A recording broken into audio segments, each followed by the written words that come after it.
So for right having satisfied the existency of dominant and servient tenements, and then the owners to those tenements are different.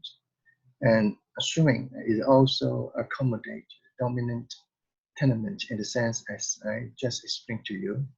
And the last element to satisfy is the right must be subject matter of a grant, which means that the right must be recognized by the law as as a right form part of the land. Now, it is a matter of policy. What does it mean? It means that if you consider an example in the past, about 16th century, human beings could be regarded as property right. But now, such situation is not allowed. For example, in Hong Kong, drugs could not be regarded as property and be traded, right? So that means that for property, for things, be it right or chattels, to be regarded as properties and therefore can trade in the free market, it has to be recognized by the government or by the court. So it is a policy issue. It has nothing to do with the law. And each of the rights must be considered. So the particular circumstances has also been looked at. Now, for example, whether the right is certain or definable or just too wide. Now, if you consider the situation that say you own a house halfway of the Hong Kong island somewhere in the mountain, and you can view the Victoria Harbour. Now you heard that some people want to erect a building just right in front of you,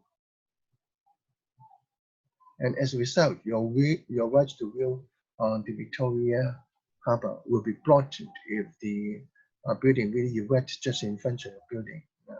And you could not claim the right to view and therefore refuse or deny the right of the other people to erect a building in front of your house or building. Now, one thing is very important in Hong Kong is that is the scarcity of land. Now, just imagine if you have the right to view the Victoria Harbour.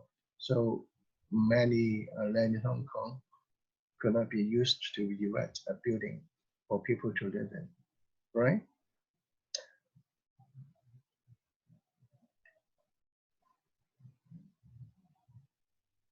So other factor to consider is whether the right, if it is to be recognized as an easement, would amount to a exclusive or joint possession of the land. Just now we have the case Hugh and Tupper, remember that? Now, since the hotel owner claimed an exclusive right to use the canal for boat riding or rowing, therefore, it must be one of the reasons why the court in Hugh and Tupper refused to recognize the right as an easement. Now, another case I mentioned in my notes is about a garage.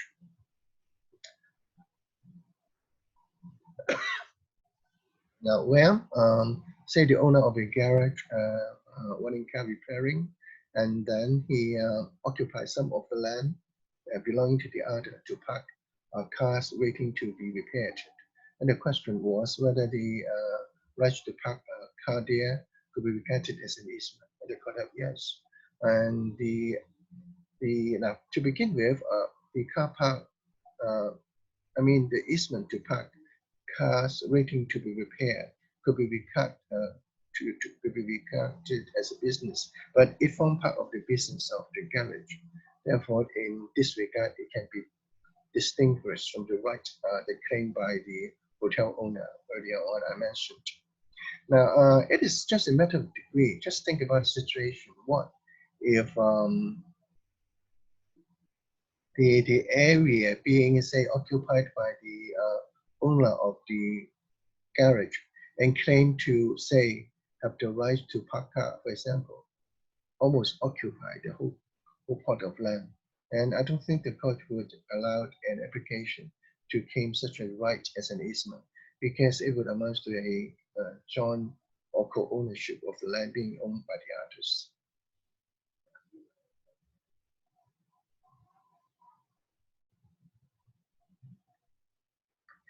Now, usually, we have two kinds of easement. One is a positive right, and the other is negative right. Positive right means, for example, right of right.